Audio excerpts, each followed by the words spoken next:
آواز سن سکتے ہیں میری؟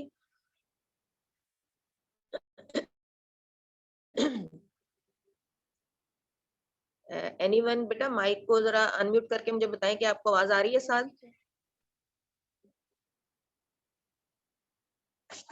سعد کین یو لسن می؟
فاطمہ آپ کو آواز آ رہی ہے بیٹے؟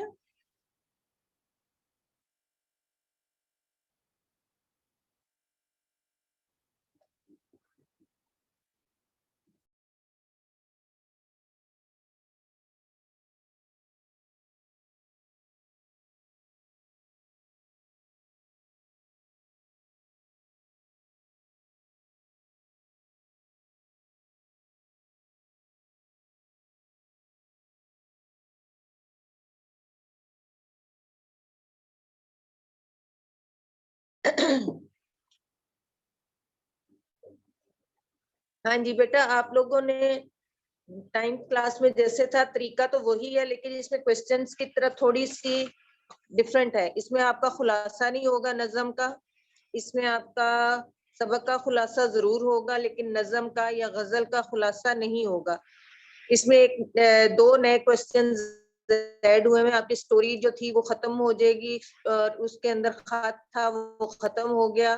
اب آپ کا جو ہوگا اس میں صرف آپ کا ہوگا تفہیم عبارت، جو کہ آپ کی اردو کی گرامر جو ہے جو 9th میں بھی آپ کے پاس تھی اسی میں ہی ہے. 18 جو ہیں وہ تفہیم عبارت ہیں، ان کو ہم پڑھیں گے، ان کے کوسچن آنسرز لکھیں گے اور ان کو یاد کریں گے. ایک اس کے علاوہ ہے آپ کے مضمون نویسی، یہ نیا آپ کا ایڈ ہوا ہے کہ ایک مضمون آپ کا ہوگا اور ایک آپ کا تفہیم عبارت. یہ دو چیزیں ایڈ ہوئی ہیں. خط اور کہانی آپ کی جو ہے وہ اس میں سے اب نکل گئی ہے. ضرب الامثال جو ہے وہ آپ کے نکل گئے کیونکہ وہ 9th میں تھے.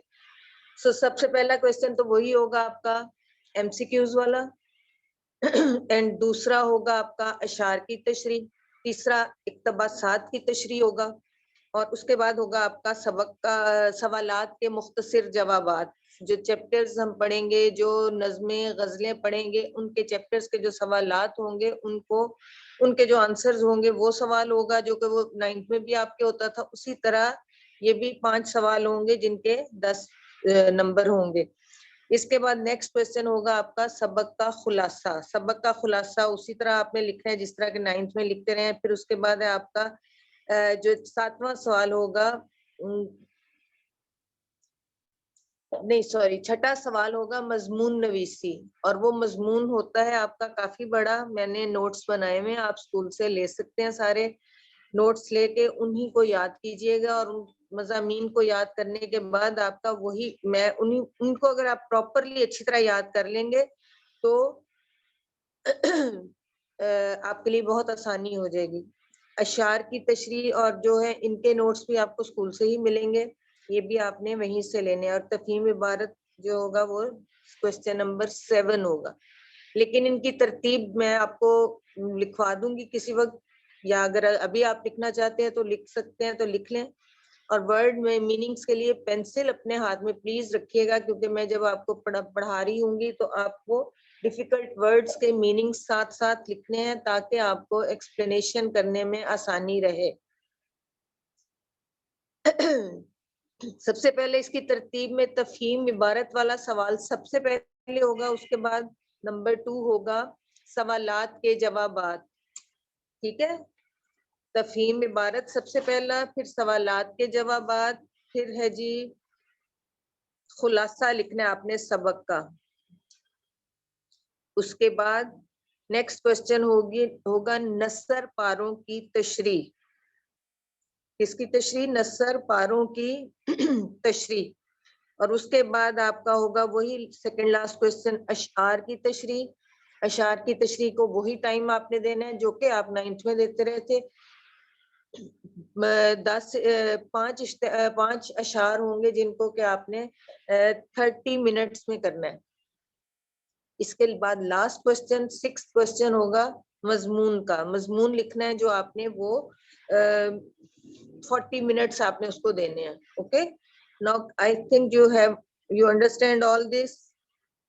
فرسٹ جب ہم پڑھیں گے آپ کی بک میں فرسٹ چیپٹر ہے ہمدن، جو کہ حفیظ جلندری کی لکھی ہوئی ہے. فاطمہ آپ ریڈ کریں بیٹے، انمیوٹ کریں اپنا مائک اور ریڈ کریں اس کو، حفیظ جلندری کے حالات زندگی کو.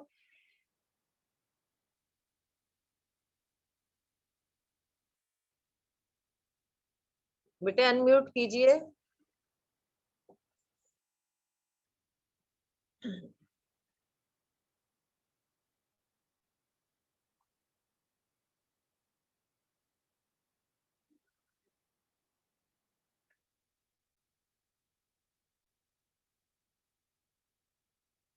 میں کہاں سے کروں گی میوٹ آپ کا؟ اچھا سوری، ٹھہرو.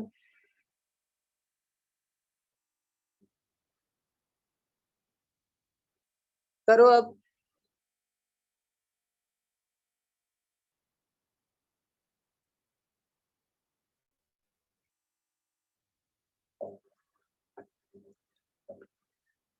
اچھا بیٹے آپ کے اٹینڈنس پہلے میں لے رہی ہوں، جتنے بچے آئے ہوئے نا ان کے اٹینڈنس لے رہی ہوں. 7 پریزنٹ ہے، اونلی 7. فاطمہ، جویریہ، علیم، مزنہ،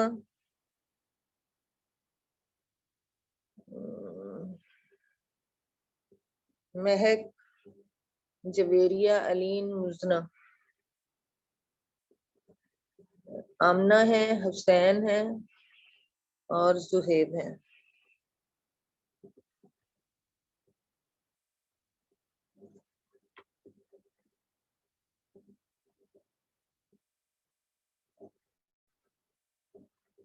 بیٹے اٹینڈنس آپ کی لگ رہی ہے، so don't be absent every day. You have to come proper in your class because آپ کی اٹینڈنس لگے گی. چلیں بیٹا آواز نہیں آ رہی تو میں آپ کو پڑھ کے سنا رہی ہوں، اور اپنے ورڈ میننگز کے لیے اپنے آپ لوگوں نے پینسل ہاتھ میں رکھنی ہے.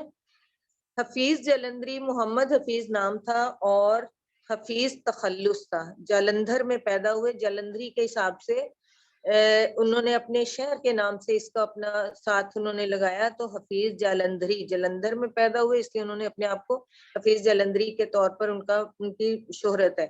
ابتدائی تعلیم وہیں حاصل کی، گھریلو حالات سازگار نہ تھے اس لیے تعلیم ادھوری رہ گئی. شعر و شاعری کا فطری ذوق رکھتے تھے، چنانچہ بچپن میں ہی شعر کہنے لگے. مولانا غلام قادر گرامی کی شاگردی اختیار کی، مختلف ادبی رسائل میں لکھتے رہے. مشاعروں نے انہیں شہرت دی، مختلف سرکاری محکموں سے وابستہ رہے. 1947 میں پاکستان چلے. جب پارٹیشن ہوئی، پاکستان اور ہندوستان علیحدہ علیحدہ ہو گئے، تو پھر یہ پاکستان آگے. جلندھر چونکہ انڈیا میں تھا تو انہوں نے ہجرت کی اور یہ پاکستان آ گئے. 1982 میں لاہور میں فوت ہوئے اور ان کا مزار علامہ اقبال پارک میں مینار پاکستان کے قریب واقع ہے. زبان کی صفائی اور سادگی، سوز و گداز اور موسیقیت ان کے کلام کی نمایاں خصوصیات ہیں.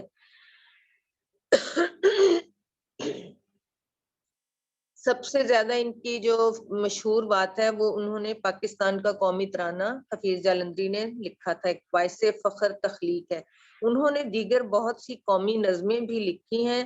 حفیظ جالندری ایک قادر الکلام شاعر تھے. انہوں نے مختلف اصناف سخن، یعنی کہ اصناف سخن ہوتا ہے کہ شاعری کی جو مختلف قسمیں ہیں ان میں سب میں انہوں نے طبع آزمائی کی، جس میں مثنوی، گیت، غزل اور نظم وغیرہ شامل ہیں. شاہ نامہ اسلام ان کی ایک قابل قدر تخلیق ہے. یہ اردو کی قومی، ملی اور رزمیہ شاعری میں ایک عمدہ اضافہ ہے. ان کی چند تصانیف یہ ہیں: تلخابہ شیریں، سوز و ساز، حفیظ کے گیت، حفیظ کی نظمیں اور چونٹی نامہ. اب یہ ہم جو ہے یہ حفیظ جالندھری کی لکھی ہوئی ہے. اب آپ اس کے اندر ورڈز دیکھ لیجیے گا، ڈیفیکلٹ ورڈز کا کوئی میننگ آپ کو لکھنا ہو تو لکھ لیں. اسی نے ایک حرف کن سے پیدا کر دیا عالم، کشاکش کی صدائے ہاؤ ہو سے بھر دیا عالم. اسی نے، یہ ظاہر ہے اللہ کی تعریف میں لکھی گئی نظم ہے. تو یہ اللہ کے لیے شاعر جو ہیں کہہ رہے ہیں کہ اللہ تعالیٰ نے ہی اس دنیا کو، ایک لفظ عالم ہوتا ہے دنیا، اور کن عربی کا لفظ ہے جو کہ جس کا مطلب ہے کہ ہو جا. تو اللہ تعالیٰ نے جب یہ دنیا بنائی تو اللہ نے صرف کیا کہا؟ کن. اور کن کہتے وقت یعنی کہ یہ کام ہو گیا، اللہ نے صرف کن کہنا تھا اور یہ دنیا وجود میں آ گئی. تو اللہ تعالیٰ نے ایک لفظ کن کہا اور تخلیق کرتے وقت اس کو کشاکش کیا ہوتا ہے کہ کھینچا تانی میں انسان جو بھی اپنے جب زندگی میں، جب اپنے وجود میں جب زندگی ان کی گزارنے کے لیے ان کو کسی نہ کسی چیز کی ضرورت ہوتی ہے تو وہ اس کو کہیں گے کہ وہ کھینچا تانی میں لگا رہتا ہے، اپنے کوئی نہ کوئی کام کو بڑھانے میں تو لگا رہتا ہے. ہاؤ ہو گہما گہمی شور غل، اس کا یہ مطلب ہوگا ہاؤ ہو ہر طرف سے شور اور گہما گہمی چہل پہل رونق. اس کے بہت سے الفاظ لکھے جا سکتے ہیں. ہاؤ ہو میں زیادہ تر آئے گا شور و غل اور گہما گہمی. تو اب اللہ تعالیٰ نے جب اس دنیا کو پیدا کیا تو صرف ایک لفظ کہا کن، اور کن سے بنا اللہ نے یہ دنیا پوری وجود میں بنا دی. پورے پہاڑ، دریا، آسمان، زمین، سب کچھ کہنے کے بعد اس کو پورا کر دیا. اور پھر اس کے بعد اس دنیا کو مختلف قسم کے رنگوں سے بھر دیا. جیسا کہ قرآن مجید میں بھی لفظ آتا ہے کہ اللہ تعالیٰ جب کسی چیز کو بنانے کا ارادہ کرتا ہے تو اس کے لیے صرف وہ ایک لفظ کن کہتا ہے تو وہ چیز وجود پا جاتی ہے. اس سورۃ یاسین میں آتا ہے یہ اس کا ترجمہ. تو اسی طرح اللہ تعالیٰ کے ایک لفظ کن کا کمال ہے جس سے یہ دنیا وجود میں آئی اور ہم سب کو اس نے پیدا کر کے اس دنیا کو رنگ برنگی چیزوں سے بھر دیا، یعنی کہ چہل پہل کا مرکز بنا. Excuse me. اور اللہ نے اس دنیا کو پیدا کرتے وقت دنیا میں پہاڑ بنا دیے، درخت اگا دیے، جنگل اگا دیے، آسمان پر ستارے چاند رونق سے اس کو بھر دیا، ہر طرف رونق. اور پھر انسانوں کو پیدا کیا، انسانوں کے ساتھ جانوروں کو، سمندری مخلوق کو. اللہ نے ایک پورا سسٹمیٹیکلی ہر چیز کو ایک لفظ کن کہنے کے ساتھ ہی مکمل کر دیا. حمد میں جو ہے وہ اللہ تعالیٰ کی بڑائی اور اس کی عظمت کو بیان شاعر کرتے ہیں زیادہ تر. تو اس میں بھی اللہ کی اس بڑائی کو، اس عظمت کو، اسی چیز کو بیان کر رہے ہیں کہ اللہ کی ذات جو ہے پوری دنیا کو گھیرے میں لیے ہوئے. اللہ کی ذات جو ہے وہ پوری جو کائنات ہے، اللہ کے ایک لفظ صرف کن کی محتاج ہے. اگر وہ قیامت کا بھی ارادہ کرے گا تو کن ہونا ہے، اور پھر قیامت بھی اسی طرح برپا ہو جائے گی اور ہر چیز تہس نہس ہو کے ایک دم سے ختم ہو جائے گی. سو اللہ کے ایک انداز جو ہے نا، انداز ان کا صرف یہی ہے کہ کن ہوتا ہے تو وہ کام ہو جاتا ہے. تو اس لیے اس میں اللہ کی تعریف کے لیے پہلے شعر میں انہوں نے کہا کہ اللہ نے کن کہہ کر یہ دنیا بنائی اور پھر اس کو رنگ برنگی چیزوں سے، انسانوں سے، پھولوں سے، درختوں سے، پہاڑوں سے، دریاؤں سے اور جانوروں، مختلف قسم کے چرند پرند سے، اور آسمان کو سورج چاند ستاروں سے بھر دیا. اور جب سے یہ دنیا وجود میں آئی ہے تب سے یہ پورا کائنات کا نظام بڑے طریقے سے ترتیب سے چلتا جا رہا ہے. دوسرا شعر ہے جی، نظام آسمانی ہے اسی کی حکمرانی سے، بہار جاودانی ہے اسی کی باغبانی سے. نظام آسمانی، آسمان کا نظام، جیسے کہ ستارے، سورج، چاند جو سارے چلتے ہیں، وقت پر آتے ہیں، موسم وقت مقررہ پر آتے ہیں. وہ سارے نظام اللہ تعالیٰ کے حکم سے ہی چلتے ہیں. بہار جاویدانی، بہار جاویدانی کا مطلب ہے ہمیشہ رہنے والی بہار. اب کسی باغ کا جب مالی ہوتا ہے تو اس کو اس کے ذمے ہوتا ہے نا کہ وہ اس نے اس باغ کی حفاظت کرنی ہے، اس کو خوبصورت کرنا ہے، اور اس نے اس کی دیکھ بھال کر کے اس کو اس کے پتوں پودوں کی کاٹ چھانٹ کرنی ہے اور اس کو پانی دینا ہے تو ہرا بھرا رکھنا ہے. تو اس جو دنیا کا باغ ہے اس کو شاعر نے ایک دنیا کو اللہ تعالیٰ کے باغ سے تشبیہ دی ہے کہ اللہ تعالیٰ جو ہے اس کا باغبان ہے، نگران ہے، محافظ ہے، سنبھالنے والا ہے. تو اس ساری کائنات کا جو سورج، چاند، ستارے، زمین، آسمان کا سارا نظام ہے یہ کس کے ہاتھ میں؟ اللہ تعالیٰ کے ہاتھ میں ہے. اور سورجوں جب سے یہ دنیا بنی ہے تب سے ہی یہ سورج، چاند، ستارے وقت مقررہ پر چلتے ہیں. اور سائنس میں بھی آپ نے پڑھا ہوگا کہ کیسے اپنے اپنے جو ہے مدار میں گردش کرتے ہیں. کوئی ادھر سے ادھر نہیں جاتا، کوئی ادھر سے ادھر نہیں جاتا. اگر ایسے ہو تو دنیا ساری تباہ و برباد ہو جائے. سو اس لیے یہ سارا جو سلسلہ ہے یہ اللہ تعالیٰ نے اپنے حساب سے بڑی ترتیب سے رکھا ہوا ہے، اور اس کے قبضہ قدرت میں ہر چیز ہے. اس کو چلانے والا وہی ہے، اللہ کی ذات ہے.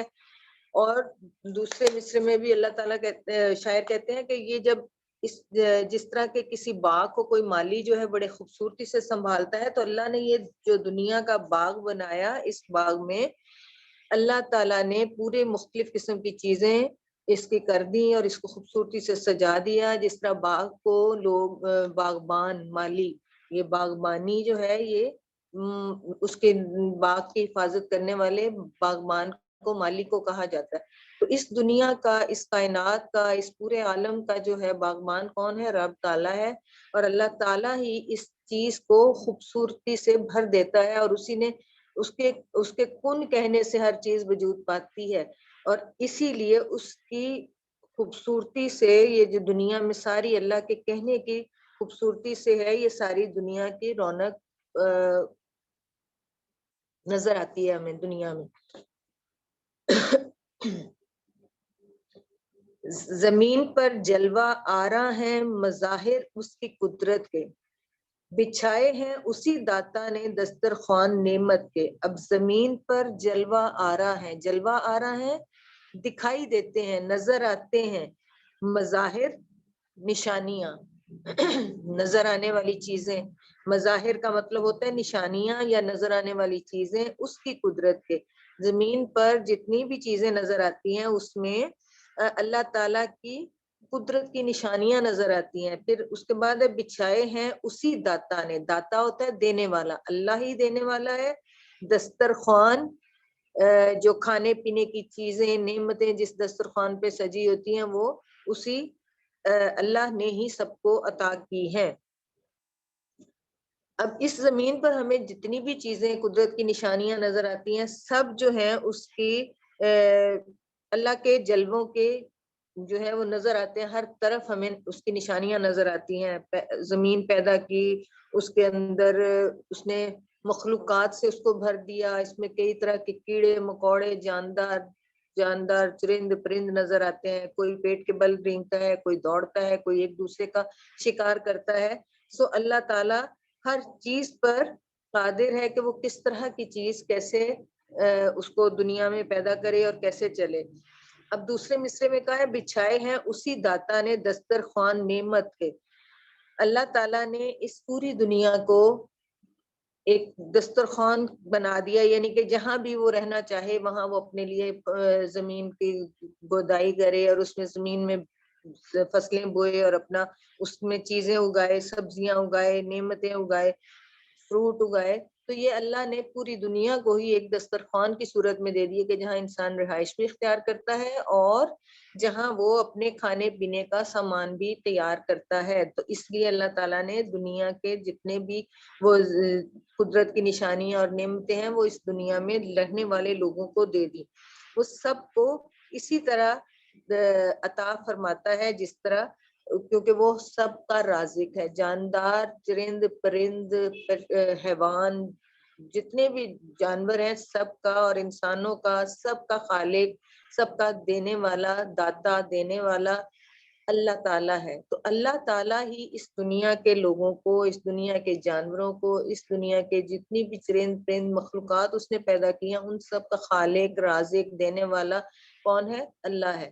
اگر وہ نہ چاہے تو کوئی بھی نہ ہو. لیکن دیکھیں اس نے ایک کیڑے کے اندر کسی جگہ پہ بہت گہرائی میں کوئی غار میں رہ رہے جانور، تو اس کو بھی اللہ تعالیٰ اس کو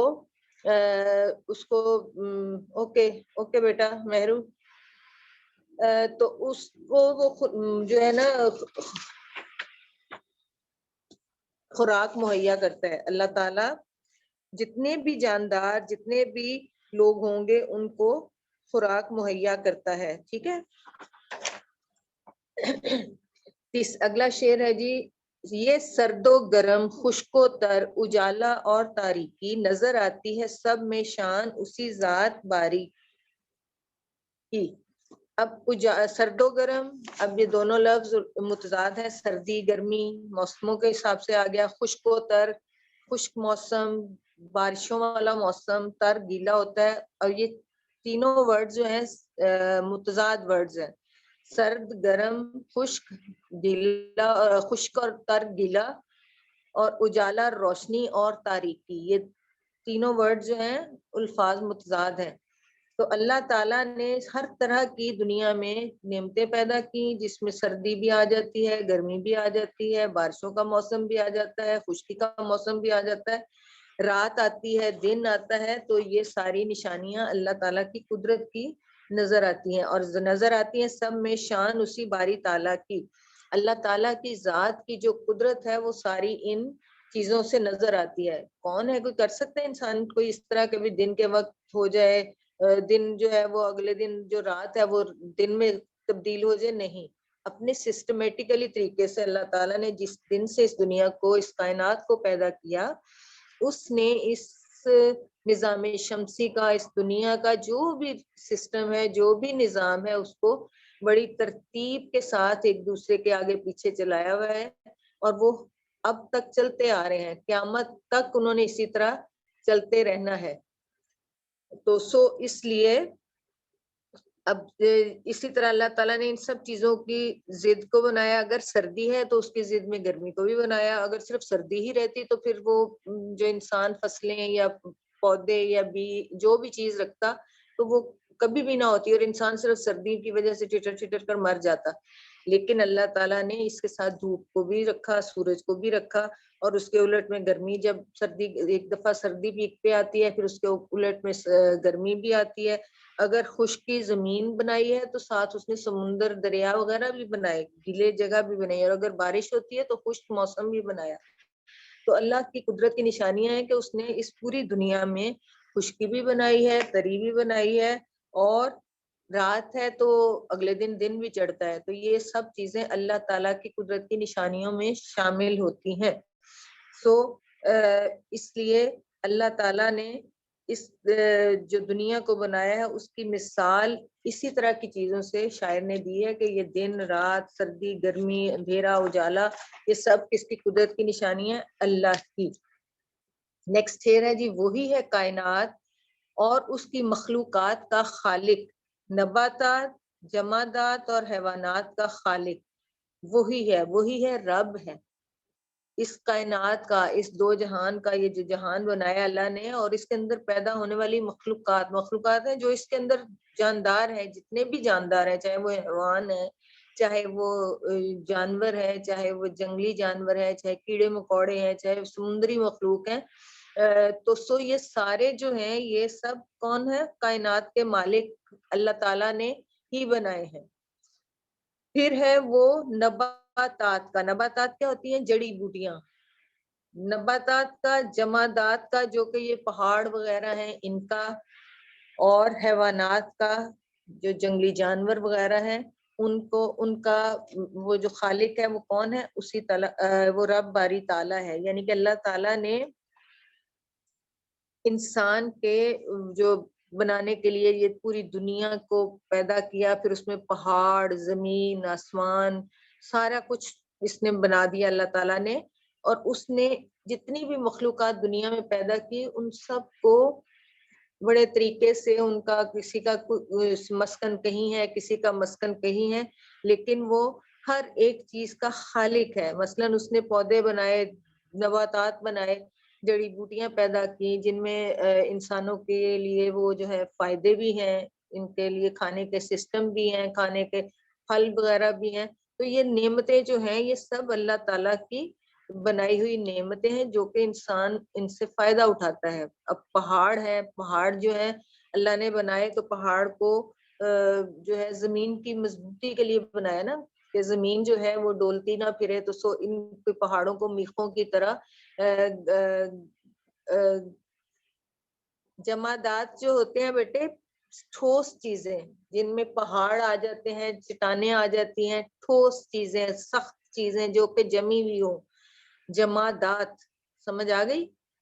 جمادات جو ہے نا پہاڑ اور ٹھوس چیزیں ہوں گی، اور حیوانات تمام طرح کے جانور جس میں بولنے کی، اور کوئی بولتے ہیں کوئی نہیں بولتے، کوئی رینگتے ہیں کوئی چلتے ہیں، سب کو اللہ تعالیٰ ہی پیدا کرنے والا ہے. اور اللہ تعالیٰ جو ہے یہ ان کا رازق ہے. ظاہر ہے جب اس نے یہ ساری چیزیں پیدا کی، جو کیڑے مکوڑے، جو مچھلیاں ہیں سمندر میں، سب کو دینے والا رزق وہی ہے. اب وہ اس نے ان کا ایک سسٹم بنایا نا کہ کس طریقے سے انہوں نے ایک دوسرے کو یا مار کر کھانا ہے، یا انہوں نے کوئی ایسی چیزیں کھانی ہیں جو درختوں سے حاصل ہوتی ہیں. تو یہ سارے جانداروں کا جو ہے وہ طریقہ کھانے والا یا اپنے زندہ رہنے کا جو طور طریقہ ہے وہ ان کو اللہ تعالیٰ نے ہی سکھا کر بھیجا، اور وہ اسی طریقے سے کرتے ہیں. اب جو جاندار ہیں جیسے کہ مخلوقات ہیں، ان میں جاندار جو مختلف قسم کے جانور ہیں، کچھ سواری کے کام آتے ہیں، کسی کا گوشت ہم کھاتے ہیں. دیکھیں ابھی عید کی قربانی پہ کبھی بھی کمی نہیں ہوتی، انسان کو ہر طرح کے جانور مل جاتے ہیں. تو یہ اللہ نے ہم سب کی نعمتوں کے لیے یہ ساری چیزیں پیدا کی ہیں، اور اس کی نعمتیں جو ہیں وہ ہر طرف پھیلی نظر آتی ہیں دنیا میں. خالق ہے، وہ ہر چیز کا خالق ہے، اس کی نعمتیں جو ہیں وہ ہر دنیا میں پھیلی نظر آتی ہیں.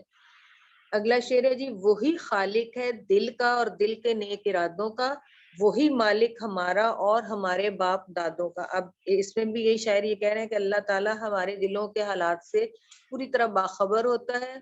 وہ دل کے اندر آنے والے خیالات کا بھی پڑھ لیتا ہے، ہر ایک کی بات کو سمجھ لیتا ہے. اسی نے ہمیں زندگی بخشی ہے، اور وہی ہمارے جو باپ دادا گزر چکے ہیں ان کا خالق تھا. یعنی کہ پوری دنیا میں جتنے بھی لوگ آئے یا جا رہے ہیں یا آ رہے ہیں، سب کا خالق کون ہے؟ اللہ تعالیٰ ہے. اللہ تعالیٰ نے جو ہمارے اندر دل بنایا، اور اس دل کے ارادوں کو وہ جانتا ہے. ہم اگر کوئی اچھی بات سوچتے ہیں تو اللہ نے اس کا ذکر بتایا کہ میں اگر انسان جب کوئی اچھی بات کا ارادہ کرتا ہے تو اس کو اگر وہ نہیں بھی کرتا تو وہ اس کی نیکی میں لکھا جاتا ہے. لیکن اگر اسی طرح اگر وہ برائی کا ارادہ کرتا ہے اور وہ برائی نہیں کرتا تو وہ اس کو بھی اللہ تعالیٰ چھوڑ دیتا ہے. اس کو کہتا ہے کہ نہیں، اس نے بھی کی تو نہیں نا. تو اس لیے اللہ تعالیٰ دلوں کے حال کو جاننے والا ہے، دل کے ارادوں کو بھی جانتا ہے اور ان کو پہچانتا ہے. ہم اپنے دوستوں سے، لوگوں سے اپنے دل کے حال جو ہے چھپا لیتے ہیں، لیکن اللہ تعالیٰ سے کہیں بھی نہیں یہ چیز مخفی. اللہ قیامت کے دن، ہم نے کلاس 8 میں پڑھا تھا، قیامت کے دن اللہ تعالیٰ جو ہے وہ انسان کے جب نامہ اعمال کو کھولے گا تو وہ اس کے ایک، جیسے آپ کمپیوٹر میں کوئی شیٹ کھولتے ہیں تو اس کے اندر پورا بایو ڈیٹا آ جاتا ہے. تو یہ اللہ تعالیٰ نے قیامت کے دن ہر انسان کے نامہ اعمال کو کھولنا ہے، اور اس کے اندر سے اس کی ساری باتوں کو، کیونکہ وہ تو جانتا ہے، لیکن انسان اگر جھٹلائے گا تو وہ اللہ اس کو پورا اس کے سامنے ظاہر کرے گا کہ یہ ساری چھپی ہوئی باتیں جو ہوں گی، تو یہ اللہ واقف ہے ان سے. اور اللہ تعالیٰ لیکن ہر ایک انسان کے پردہ پوشی بھی کرتا ہے. وہ یہ نہیں کہ چاہے گا کہ میں کسی کے لیے کوئی کسی کا ظاہر کروں برائی کا اس کو. سو اس لیے اللہ دل کے ارادوں سے واقف ہے، دل کی خواہشوں سے واقف ہے. اور جو ہمارے بزرگ جو چلے گئے ہیں، دنیا سے جا چکے ہیں، ہمارے باپ دادا جن کو کہتے ہیں آباؤ اجداد، ہمارے آباء و اجداد کا بھی وہی خالق ہے، وہ بھی ایسے ہی زندگی گزار کر دنیا سے گئے، ہم بھی اسی طرح گزار کر جائیں گے، ہمارے آنے والی نسلیں بھی اسی طرح گزاریں گی اور اسی طرح جائیں گی، کیونکہ یہ اللہ نے قیامت تک کے لیے یہ والا سسٹم اسی طرح جاری اور ساری کر دیا ہے۔ ہر شخص نے اسی طرح کا کام کرنا ہے اور جانا ہے، اور یہ انسان کے اپنے اعمال پر منحصر ہے کہ وہ کیسے عمل کرے گا، جس کا نتیجہ اس کو اگلے جہان میں جا کر ملے گا۔ نیکسٹ ہے جی آپ کا آخری شعر ہے، بشر کو فطرت اسلام پر پیدا کیا جس نے، محمد مصطفیٰ صلی اللہ علیہ وسلم کے نام پر شیدا کیا جس نے۔ بشر ہوتا ہے انسان، انسان کو فطرت ہوتی ہے ایک قدرت پر، اس چیز پر، اسلام کی فطرت پر پیدا کیا جس نے۔ اللہ تعالیٰ جب پیدا کرتا ہے کسی کو بھی، جب بچہ پیدا ہوتا ہے تو وہ اسلام کی یعنی کہ اسلام کی فطرت پر ہی پیدا ہوتا ہے۔ اب یہ الگ بات ہے کہ وہ کسی عیسائی کے گھر میں پیدا ہوا ہے، کسی ہندو کے گھر میں پیدا ہوا ہے، یا کسی کرسچن کسی اور مذہب کے پیروکاروں میں پیدا ہوا ہے، لیکن جب پیدا ہوتا ہے تو وہ اسلام کی فطرت پر ہی پیدا ہوتا ہے۔ لیکن اب کے گھر والے جو ہیں جس طرح کا مذہب ماحول اس کو مہیا کریں گے تو وہ پھر اس طرح کا ہو جاتا ہے، چاہے وہ یہودی ہو جائے، نصرانی ہو جائے، مجوسی ہو جائے، یا جیسے آگ کو پوجنے والے لوگ ہوتے ہیں وہ بھی ہو سکتے ہیں۔ سو یہ صرف ان کے ارد گرد رہنے والے لوگوں کی جو ہے وجہ ہے، اس کی وجہ سے وہ اپنے دین سے یعنی کہ اسلام سے ہٹ جاتا ہے۔ لیکن پیدا اللہ تعالیٰ ہر شخص کو، ہر بچے کو اسلام کی فطرت پر پیدا کرتا ہے، اور نبی پاک صلی اللہ علیہ وسلم کے نام پر شیدا کیا جس نے۔ شیدا ہوتا ہے عاشق، عشق کرنے والا، اللہ کے نبی پر فدا ہونے والا، سب کو پیدا کیا۔ اللہ تعالیٰ کے نزدیک پسندیدہ دین اسلام ہی ہے، یعنی کہ یہ قرآن کی آیت ہے کہ اس میں یہی لکھا ہوا ہے سورہ آل عمران میں کہ ان الدین عند اللہ الاسلام، کہ اللہ کے نزدیک جو دین ہے وہ صرف اسلام ہے، اور یہی اسلام جو ہے وہ اللہ کا محبوب دین ہے۔ اور اللہ تعالیٰ کیونکہ اسلام، اللہ نے جتنے بھی انبیاء کرام بھیجے وہ سارے ہی اسلام کی فطرت لے کر آئے تھے، سب کو اسی طرح ایمان کی دولت سے ہی مالا مال کیا گیا، اور سب اللہ کا وہی پیغام لے کر آئے تھے جو کہ نبی پاک صلی اللہ علیہ وسلم آخر میں لے کر آئے۔ لیکن چونکہ انسان جو ہے بھول جاتا ہے، تو وہ پچھلے جو انبیاء کی تعلیمات تھی لوگ بھولتے رہے، تو پھر اللہ نے نیا نبی بھیجا۔ جی اچھا، اس کے بعد بیٹا یہ جو ہے نا آپ کا یہ آپ کا ختم ہو گیا، آپ کا یہ لاسٹ، اس کے بعد ہم بک ورک کرتے ہیں اور اس کو پھر ہم اگلا پھر بعد میں پڑھیں گے۔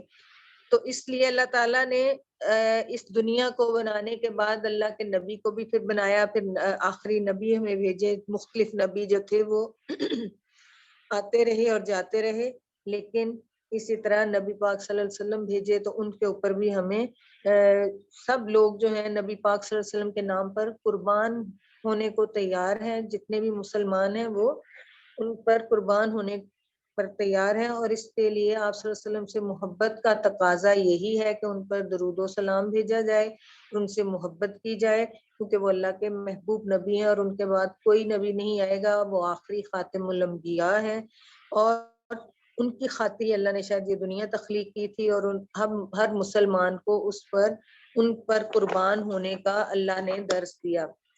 اچھا بیٹا یہ اب آپ کا بک ورک کریں ذرا۔ سوال نمبر 3 ہے ہم کی متن کی سوال نمبر 2 ہے، سوری، یہ پہلے آپ اس کو شعر کو مکمل کریں۔ نظام آسمانی ہے اسی کی حکمرانی سے، لکھ لیے۔ زمین پر جلوہ آرا ہے مظاہر اس کی قدرت کے،